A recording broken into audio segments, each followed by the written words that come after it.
मैं घर वेला बैठा मेरी नौकरी इन्होंने खोल ली।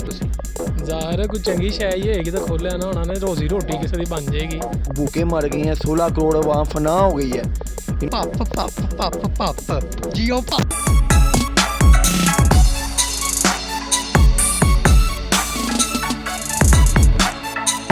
वालेकुम अस्सलाम ਭਾਈ ਕੀ ਹਾਲ ਚਾਲ? ठीक ठाक भाई।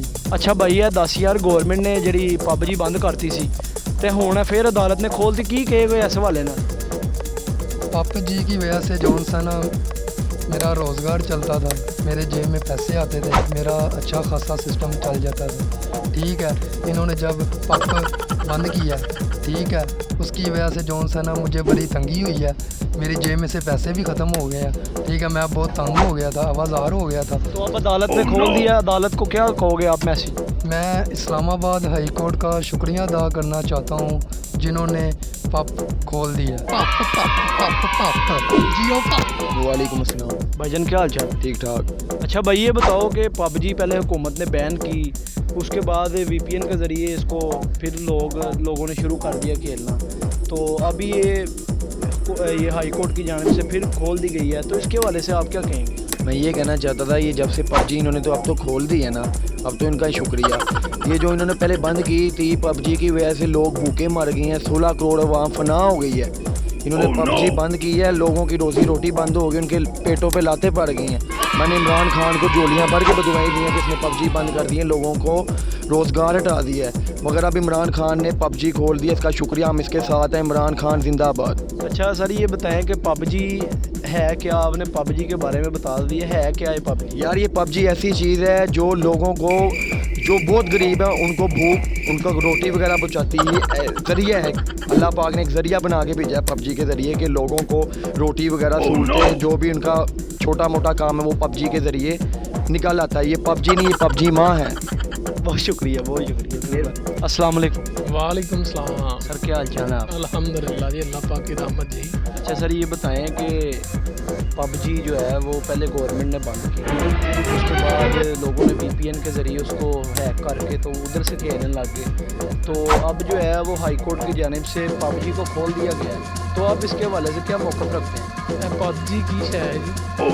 पबजी नहीं की हो गया सर, पबजी की कहोगे? हाई कोर्ट ने इन्हू खोलता, की कहोगे तुसीं? ਜ਼ਾਹਰ ਹੈ ਕੋਈ ਚੰਗੀ ਸ਼ੈ ਹੀ ਹੋਏਗੀ ਤਾਂ ਖੋਲਿਆ ਨਾ ਉਹਨਾਂ ਨੇ, ਰੋਜ਼ੀ ਰੋਟੀ ਕਿਸੇ ਦੀ ਬਣ ਜਾਏਗੀ। ਮਜ਼ਦੂਰ ਵਿਚਾਰੇ ਭੁੱਖੇ ਮਰਨ ਡਏ ਨੇ ਤੇ ਹਾਈ ਕੋਰਟ ਨੇ ਤਾਂ ਬੜਾ ਭਲਾ ਕੀਤਾ, ਹੁਕੂਮਤ ਨੇ ਬੰਦ ਕੀਤੀ ਤੇ ਹਾਈ ਕੋਰਟ ਨੇ ਖੋਲ ਦਿੱਤੀ। ਸਾਰਾ ਰਿਆਸਤ ਮਦੀਨਾ ਇੱਥੇ ਪਬਜੀ ਖੋਲਤੀ ਫੜ ਕੇ। ਤੇ ਪਬਜੀ ਸਾਰਾ ਉਹਨਾਂ ਨੇ ਖੋਲੀ, ਕੋਈ ਰੋਜ਼ੀ ਰੋਟੀ ਹੋਏਗੀ ਲੋਕਾਂ ਦੀ ਤਾਂ ਖੋਲੀ ਹੈ ਨਾ, ਐਵੇਂ ਥੋੜੀ ਖੋਲ ਦਿੱਤੀ। ਸਰ ਇਹਨਾਂ ਨੇ ਬੰਦ ਫਿਰ ਕਿਉਂ ਕੀਤੀ ਸੀ ਜੇ ਖੋਲ ਨਹੀਂ ਸੀ ਇਹਨਾਂ ਨੇ? ਉਹ ਸਰ ਉਹ ਤੇ ਹੁਕੂਮਤ ਐਵੇਂ ਚਵਲਾ ਮਾਰਦੀ, ਉਹ ਤੇ ਖੋਲੀ ਹਾਈ ਕੋਰਟ ਨੇ, ਹਾਈ ਕੋਰਟ ਨੇ ਖੋਲਣੀ ਉਹ ਲੋਕਾਂ ਦੀ ਰੋਜ਼ੀ ਰੋਟੀ, ਉਹ ਤਾਂ ਖੋਲ੍ਹਣੀ ਲੋਕਾਂ ਦੀ ਰੋਜ਼ੀ ਰੋਟੀ ਜਿਹੜੀ ਉਹ ਜਿਹੜੀ ਨਾ ਆਪਣਾ ਸਾਡੀ ਅਦਲੀਆ ਉਹ ਆਵਾਮ ਦੇ ਬੜੇ ਹੱਕ 'ਚ। ਤੇ ਜੇ ਬੰਦ ਰਹਿੰਦੀ ਤੇ ਕੀ ਹੋਣਾ ਸੀ ਫਿਰ? ਸਰ ਜਦੋਂ ਬੰਦ ਰਹਿੰਦੀ ਤਾਂ ਲੋਕਾਂ ਨੇ ਮਰ ਜਾਣਾ ਸੀ, ਭੁੱਖੇ ਮਰ ਜਾਣਾ ਸੀ ਲੋਕਾਂ ਨੇ। ਇਹ ਕੋਈ ਗੱਲ ਹੈ ਕਰਨ ਲਈ ਯਾਰ? ਇੱਧਰ ਲੋਕਾਂ ਨੂੰ ਭੁੱਖੇ ਮਾਰਨ ਡੇ ਨੇ ਹੁਕੂਮਤ, ਇਹ ਕੰਮ ਥੋੜੀ ਕਰਨ ਡੇ ਨੇ ਲੋਕਾਂ ਵਾਸਤੇ। ਤੇ ਕਹਿੰਦੇ ਫਲਾਓ ਬਬੂਦ ਵਾਸਤੇ ਕੰਮ ਕਰਾਂਗੇ ਅਸੀਂ, ਤੇ ਇਹ ਕਰਾਂਗੇ ਤੇ ਉਹ ਕਰਾਂਗੇ, ਤੇ ਇਹਦੇ ਨਾਲ ਨੇ ਪਬਜੀ ਬੰਦ ਕਰ ਦਿੱਤੀ, ਇਹਨਾਂ ਨੇ ਜ਼ੁਲਮ ਕਰ ਦਿੱਤਾ ਲੋਕਾਂ ਦੇ। ਤੁਹਾਡੇ ਕਹਿਣ ਦਾ ਮਕਸਦ ਹੈ ਕਿ ਪਬਜੀ ਖੋਲ ਕੇ ਇਹਨਾਂ ਨੇ ਕਈਆਂ ਲੋਕਾਂ ਦੀਆਂ ਰੋਟੀਆਂ ਖੋਲਤੀਆਂ?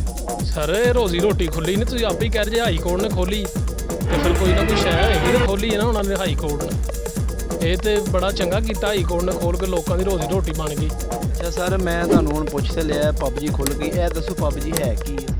ਇਹ ਕੋਈ ਹੁਕੂਮਤੀ ਅਦਾਰਾ ਹੈਗਾ ਜਿਹੜਾ ਉਹਨਾਂ ਨੇ ਬੰਦ ਕਰ ਦਿੱਤਾ ਸੀ।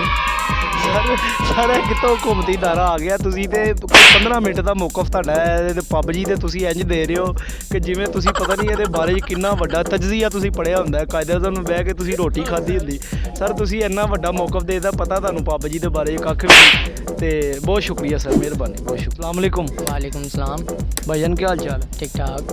अच्छा भाई ये बताओ हुकूमत ने पबजी बैन की और फिर अदालत ने उसको खोल दिया, इसके हवाले से क्या कहोगे? सर जी ये बड़े बेदर्द लोग है ने, इन्होंने पबजी बंद करके मेरी 3 महीने मैं घर वेला बैठा मेरी नौकरी इन्होंने खोल ली।